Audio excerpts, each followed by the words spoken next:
ದಕ್ಷಿಣ ಕನ್ನಡ ಜಿಲ್ಲೆ ಬೆಳ್ತಂಗಡಿಯಲ್ಲಿ ಕಾಟ ಕೊಡ್ತಾ ಇದೆಯಾ ದೆವ್ವ. ಮಂಡಾಂತೇರಿನ ಮಾಲಡಿಯ ಮನೆಯೊಂದರಲ್ಲಿ ದೆವ್ವದ ಕಾಟ ಹೆಚ್ಚಾಗ್ಬಿಟ್ಟಿದೆಯಂತೆ. ಮೊಬೈಲ್ನಲ್ಲಿ ಸೆರೆ ಆಯ್ತಂತೆ ದೆವ್ವ. ಕುಟುಂಬಸ್ಥರಲ್ಲಿ ಆತಂಕ ಮನೆ ಮಾಡಿಬಿಟ್ಟಿದೆ. ದೆವ್ವವನ್ನ ಲೈವ್ ಆಗಿ ನೋಡಿ ಕಂಗಾಲಾಗಿದ್ದಂತ ಮನೆ ಮಂದಿ ಹೇಳಿದ್ದಾರೆ ಏನೇನಾಗಿದೆ ಅಂತ. ಹಾಗಾಗಿ ನಾವು ಕೂಡ ದೆವ್ವವನ್ನ ಲೈವ್ ಆಗಿ ನೋಡಬೇಕು ಅಂತ ಮನೆ ಮುಂದೆ ಜನವೋ ಜನ. ಮಾಲಾಡಿಯ ಉಮೇಶ್ ಶೆಟ್ಟಿ ಕುಟುಂಬದ ಪ್ರೇತದ ಕತೆಗೆ ಜನ ಸುಸ್ತೊಡೆದೋಗ್ಬಿಟ್ಟಿದ್ದಾರೆ. ಕುಟುಂಬಕ್ಕೆ ಯಾರೋ ಮಾಟ ಮಾಡಿಸಿದ್ದಾರೆ ಅಂತ ಉಮೇಶ್ ಶೆಟ್ಟಿ ಹೇಳ್ತಾ ಇದ್ದಾರೆ. ಮನೆಯಲ್ಲಿ ಪ್ರೇತ ಇದೆ, ಕುಟುಂಬಕ್ಕೆ ತೊಂದರೆ ಕೊಡ್ತಾ ಇದೆ ಅಂತ ಅಳಲನ್ನ ತೋಡ್ಕೊಳ್ತಾ ಇದ್ದಾರೆ. ಇಬ್ರು ಹೆಣ್ಮಕ್ಳೊಂದಿಗೆ ಮನೆಯಲ್ಲಿ ವಾಸವಿದ್ದಾರೆ ಉಮೇಶ್ ಕುಟುಂಬದವರು. 3 ತಿಂಗಳಿಂದ ಪ್ರೇತದ ತೊಂದರೆ ಇದೆ. ಮನೆಯಲ್ಲಿ ಮಲಗೋಕ್ಕೂ ಬಿಡ್ತಾ ಇಲ್ಲ, ಬಟ್ಟೆಗಳನ್ನು ಸುಡ್ತಾ ಇದೆ, ಪಾತ್ರೆ ಬಿಸಾಡ್ತಾ ಇದೆ, ಮನೆ ಸುತ್ತ ಓಡಾಡ್ತಾ ಇದೆ, ಮನೆಯಲ್ಲಿ ಮಲಗಿದ್ರೆ ಕುತ್ತಿಗೆ ಹಿಸುಕ್ತಾ ಇದೆ. ಸೊ ನಾವು ಪ್ರೇತವನ್ನು ನೋಡಿದ್ದೇವೆ, ಉದ್ದನೆಯ ಕೂದಲನ್ನು ಹೊಂದಿದೆ, ಯಾರೋ ಭಸ್ಮ ಹಾಕಿದ್ದಾರೆ, ಹೀಗಾಗಿ ಪ್ರೇತ ಬಂದಿದೆ ಅಂತ ಹೇಳ್ತಾ ಇದ್ದಾರೆ. ಈ ಪ್ರೇತದ ಫೋಟೋವನ್ನು ನೀವು ಕೂಡ ಗಮನಿಸ್ತಾ ಇದ್ದೀರಾ. ಅದೇ ಫೋಟೋ ಅಂತೆ ಪ್ರೇತದ್ದು. ಮೊಬೈಲಲ್ಲಿ ಸೆರೆ ಹಿಡ್ತಿದ್ದಾರೆ. ಕಾಣಿಸ್ಕೊಂಡಿದ್ದೀಯಂತೆ ಅವ್ರಿಗೆ ಪ್ರೇತ. ಸೊ ಎಲ್ರಿಗೂ ತೋರಿಸ್ಬೇಕು ಅಂತ ಮೊಬೈಲಲ್ಲಿ ಫೋಟೋ ಕ್ಲಿಕ್ಕಿಸಿದ್ದಾರೆ. ಇದೇ ಪ್ರೇತ ಅನ್ನೋದನ್ನು ಅವ್ರು ಹೇಳ್ತಾ ಇದ್ದಾರೆ.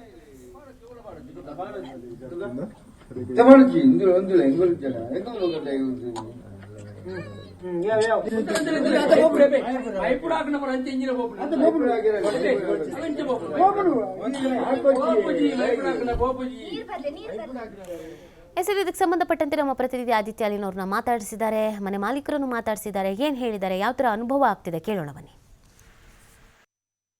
ಹಾಗಾದ್ರೆ ಈ ಮನೆಯಲ್ಲಿ ಎಕ್ಸಾಕ್ಟ್ ಆಗಿ ಏನಾಗ್ತಾ ಇದೆ, ಏನೆಲ್ಲ ಸಮಸ್ಯೆಯನ್ನು ಅನುಭವಿಸ್ತಾ ಇದ್ದಾರೆ ನಾವು ನಿಮಗೆ ತೋರಿಸ್ತಾ ಹೋಗ್ತೀವಿ. ತಾವು ದೃಶ್ಯದಲ್ಲಿ ಗಮನಿಸ್ತಾ ಹೋಗ್ಬೋದು. ಇದೇ ಮನೆಯಲ್ಲಿ ಆ ಒಂದು ಸಮಸ್ಯೆ ಇರುವಂಥದ್ದು. ಇಲ್ಲಿ ರಾತ್ರಿ ಹೊತ್ತು ಮಾತ್ರ ಇವರು ನೆಮ್ಮದಿಯಿಂದ ಮಲಗಬಹುದು ಅನ್ನುವಂಥ ಒಂದು ದೃಷ್ಟಿಯಿಂದ ಬಂದು ಇಲ್ಲಿ ಮಲಗುವಂಥ ಸಂದರ್ಭ ಬೇರೆ ಬೇರೆ ರೀತಿಯ ವಿಕಾರವಾದಂಥ ಅನುಭವಗಳಾಗುತ್ತೆ. ಅದು ಸೋಫಾ ಆಗಿರಲಿ, ಬೆಡ್ ಆಗಿರಲಿ, ಎಲ್ಲೇ ಮಲಗಿದ್ರು ಕೂಡ ಏನೋ ಒಂದು ಶಕ್ತಿ ಬಂದು ಕುತ್ತಿಗೆಯನ್ನು ಹಿಡಿಯುವಂಥದ್ದು, ಉಸಿರು ಕಟ್ಟುವಂಥದ್ದು, ಇದೆಲ್ಲ ಕೂಡ ಸಮಸ್ಯೆ ನಡೀತಾ ಹೋಗುತ್ತೆ. ಮತ್ತು ಈ ಮನೆಯಲ್ಲಿ ಈ ಏನು ಒಂದು ದುಷ್ಟಶಕ್ತಿಯ ಕಾಟ ಆರಂಭ ಆಯಿತು ಅವತ್ತಿನಿಂದ ನಾನಾ ರೀತಿಯ ತಂತ್ರಗಳ ಮೊರೆ ಹೋಗಿದ್ದಾರೆ. ಅಂದರೆ ಪೂಜೆ ಪುನಸ್ಕಾರ ಆಗಿರ್ಬೋದು, ಜ್ಯೋತಿಷ್ಯರ ಮೊರೆ ಹೋಗುವಂಥದ್ದಾಗಿರ್ಬೋದು, ಯಾವುದನ್ನು ಮಾಡಿದ್ರು ಕೂಡ ಯಾವುದೇ ರೀತಿಯ ಒಂದು ಪ್ರಯೋಜನ ಬರ್ತಾ ಇರಲಿಲ್ಲ. ಮತ್ತು ಕೆಲವೊಂದಿಷ್ಟು ಕಡೆ ಕೇಳಿ ನೋಡಿದ ಸಂದರ್ಭ ಮನೆಗೆ ಆ ಒಂದು ಪ್ರೇತ ಬರುವಂಥದ್ದು ಅಥವಾ ದುಷ್ಟಶಕ್ತಿ ಬರುತ್ತೆ ಅನ್ನುವಂಥ ಕಾರಣಕ್ಕೆ ಒಂದಿಷ್ಟು ಪ್ರಸಾದಗಳನ್ನು ಮಂತ್ರಿಸಿ ತಂದು ಎಲ್ಲ ಕಿಟಕಿಗಳಿಗೂ ಕೂಡ ಅವರು ಹಾಕಿರುವಂಥದ್ದು. ಅಂದರೆ ಈ ಮನೆಯ ಕಿಟಕಿಯನ್ನು ಸಂಪೂರ್ಣವಾಗಿ ಅವರು ಬಂದ್ ಮಾಡ್ತಾರೆ. ಬಾಗಿಲಿನಿಂದ ಹಿಡಿದು ಕಿಟಕಿವರೆಗೂ ಕೂಡ ತಾವು ದೃಶ್ಯದಲ್ಲಿ ಗಮನಿಸ್ತಾ ಹೋಗ್ಬೋದು. ಒಂದು ಪ್ರಸಾದ ರೀತಿಯಲ್ಲಿ ಅವರು ಕಟ್ಟಿರುವಂಥದ್ದು. ಅಂದರೆ ಇದು ಎಷ್ಟರ ಮಟ್ಟಿಗೆ ಪರಿಣಾಮಕಾರಿ ಆಗುತ್ತೋ ಇಲ್ವೋ ಗೊತ್ತಿಲ್ಲ. ಅಂದರೆ ಇವರು ಮಾಡಬೇಕಾದಂಥ ಎಲ್ಲ ಪ್ರಯತ್ನಗಳನ್ನು ಕೂಡ ಮಾಡಿದ್ದಾರೆ. ಸಾಮಾನ್ಯವಾಗಿ ನಾವು ಇಂಥ ವಿಚಾರಗಳನ್ನು ಹೇಳಿದಂಥ ಸಂದರ್ಭ ಎಷ್ಟು ಜನ ಇದನ್ನ ನಂಬುವಂಥದ್ದು ಇಲ್ಲ, ಅಥವಾ ಇದರ ಬಗ್ಗೆ ತಮಾಷೆಯನ್ನು ಮಾಡುವಂಥದ್ದು, ನಿರ್ಲಕ್ಷ್ಯ ಮಾಡುವಂಥದ್ದು ಮಾಡ್ತಾರೆ. ಆದರೆ ಈ ಕುಟುಂಬದ ಈ ಒಂದು ಪರಿಸ್ಥಿತಿಯನ್ನು ಕೇಳಿದ ಸಂದರ್ಭ ನಿಜಕ್ಕೂ ಕೂಡ ಕಲ್ಲು ಮನಸ್ಸು ಕರಗುತ್ತೆ. ಯಾಕಂದ್ರೆ ಇಬ್ಬರು ಹೆಣ್ಣು ಮಕ್ಕಳು ಮತ್ತು ಆ ಗಂಡ ಹೆಂಡತಿ ಇಬ್ಬರು ನಿದ್ದೆ ಮಾಡದೆ ಎಷ್ಟು ಸಮಯ ಆಯಿತು.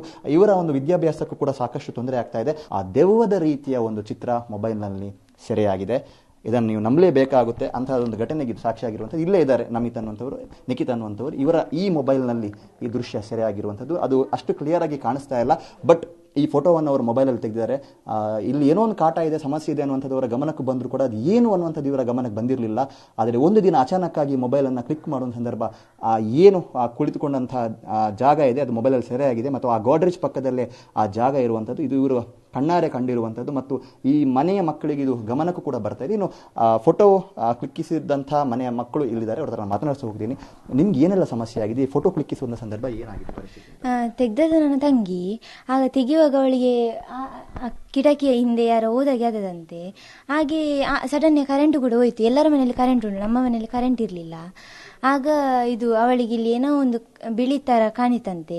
ಆಗೊಂದು ಸಡನ್ ಅವಳು ಮೊಬೈಲ್ ಪುಸ್ತಕದ್ದು ಫೋಟೋ ತೆಗಿತಿದ್ಲು, ಆಗ ತೆಗ್ದದ್ದು. ಆಗ ಹೀಗೆ ಕಾಣಿತು. ನಿಮ್ಮ ಗಮನಕ್ಕೆ ಏನೆಲ್ಲ ವಿಚಾರಗಳು ಬಂದಿದೆ? ಅಂದ್ರೆ ಬಟ್ಟೆ ಎಲ್ಲ ಸುಡುದು, ಮತ್ತೆ ಇದು ಐಟಮ್ ಎಲ್ಲ ಹೊರಗೆ ಹಾಕುದು, ಮತ್ತೆ ಚಲಾಪಿಲ್ಲೆಲ್ಲ ಮಾಡುದು ಐಟಮ್, ಮತ್ತೆ ಹಿಂದೆ ಸೈಡ್ ಇಂದ ಯಾರೋ ಓಡಿದಾಗೆ ಆಗುದು, ಮತ್ತೆ ಬೆಂಕಿಯನ್ನು ಇಟ್ಕೊಂಡು ಹಾಗೆ. ಈಗ ರಾತ್ರಿ ಎಲ್ಲ ಯಾವ ತರ ಅನುಭವ ಆಗುತ್ತೆ ನಿಮಗೆ? ರಾತ್ರಿ ನಿದ್ದೆ ಮಾಡೋದು ಎಷ್ಟು ಟೈಮ್ ಆಯ್ತು ನೀವು? ನಾವಾದ್ರೆ ನಮ್ಗೆ ಹಾಗೆ ಗೊತ್ತಾಗುದಿಲ್ಲಲ್ಲ. ಅಪ್ಪ ಅಮ್ಮ ಮಲಗ ತುಂಬಾ ಟೈಮ್ ಆಗಿದೆ. ಓವರಾಲ್ ಆಗಿ ನಿಮ್ಮ ಗಮನಕ್ಕೂ ಕೂಡ ಬಂದಿದೆ ಅಂದ್ರೆ ಈ ತರ ಏನೋ ಒಂದು ಆಗ್ತಾ ಇದೆ ಅನ್ನುವಂಥದ್ದು, ಆ ಕಡೆ ಈ ಕಡೆ ಹೋಗೋದು, ಈ ತರ ಅನುಭವಕ್ಕೆ ಬಂದಿದೆಯಾ ನಿಮಗೆ? ಬಂದಿದೆ. ಒಂದು ಸಲ ಮಾತ್ರ ಬಂದ, ಹೊರಗಡೆ ಮಾತ್ರ. ಒಳಗಡೆ ಮಲಗಿದ್ವಿ, ಆಗ ಯಾವುದೋ ಒಂದು ರೂಪದಲ್ಲಿ ಕಾಣಿತು. ಅದು ಸಹ ಕರೆಕ್ಟ್ ಇದು ನೀರಲ್ಲಿ ಮಾತ್ರ ಕಾಣಿತು ನನಗೆ, ಯಾರು ನಿಂತಾಗೆಲ್ಲ. ಅಂದ್ರೆ ಇಂಥ ದಿನಗಳು ಮಾತ್ರ ತುಂಬಾ ಜಾಸ್ತಿ ಇರುತ್ತೆ, ಬೇರೆ ದಿನಗಳು ಕಮ್ಮಿ ಇರುತ್ತೆ, ಆ ತರ ಅನ್ನೋದು ಇದೆಯಾ ಕಾಟ? ಎಸ್, ಇದಿಷ್ಟು ಮನೆಯ ಮಕ್ಕಳ ಮಾತು. ಆ ಹೆಣ್ಮಕ್ಳು ಏನಿದ್ದಾರೆ ಅವರ ಮಾತು. ಅವ್ರ ಮೊಬೈಲ್ನಲ್ಲಿ ಅದನ್ನು ಸೆರೆ ಮಾಡಿದರೆ ಇದೇ ಜಾಗದಲ್ಲಿ ಆ ಫೋಟೋ ಕ್ಲಿಕ್ಕಿಸಿರುವಂಥದ್ದು.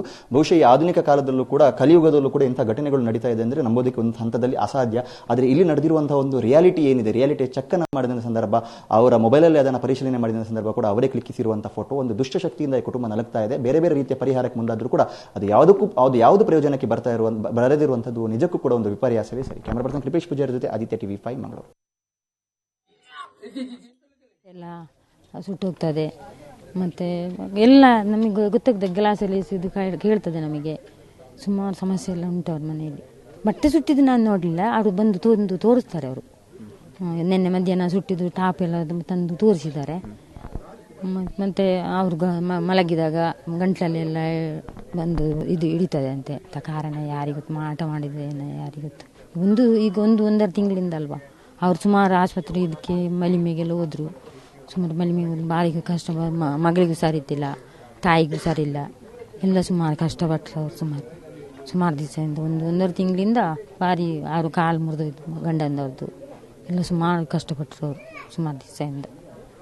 ನಮಗೆ ಸೌಂಡ್ ಕೇಳ್ತದೆ. ನನಗೆ ಸೌಂಡ್ ಕೇಳಿದಾಗ ಅಲ್ಲಿ ಅಡಿಗೆ ರೂಮಲ್ಲಿ ಇದು ಮಾಡೋದಲ್ವಾ, ಎಸೆಯುವುದು ಸೌಂಡ್ ಎಲ್ಲ ಕೇಳ್ತದೆ ನನಗೆ.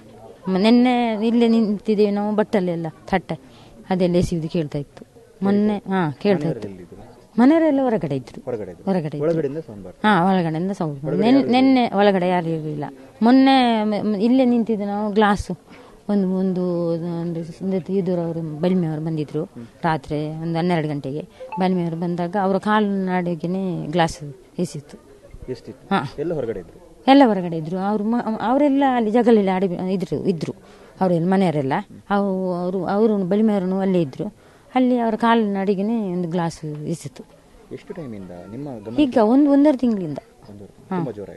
ಈಗ ಒಂದೂವರೆ ತಿಂಗಳಿಗೆ ಮುಂಚೆ ನಿಮ್ಮ ಹತ್ರ ಏನು ಹೇಳ್ತಿರ್ಲಿಲ್ಲ?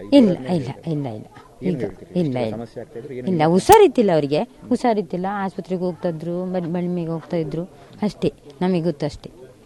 ಅವರು ನಮ್ಮ ಹತ್ರ ಏನು ಹೇಳ್ತಾ ಇದ್ದಿಲ್ಲ ಈ ಥರ ಅಂತ. ಈಗ ಗ್ಲಾಸ್ ಎಲ್ಲ ಎಸೆಯುವುದು ನಮಗೆ ಕೇಳ್ತದೆ ಅಲ್ಲ, ಅದ್ರಲ್ಲಿ ಗೊತ್ತಾಗ್ತದೆ ಅಷ್ಟೇ. ಗ್ಲಾಸ್ ಎಲ್ಲ ಎಸೆಯುವುದು ಮತ್ತೆ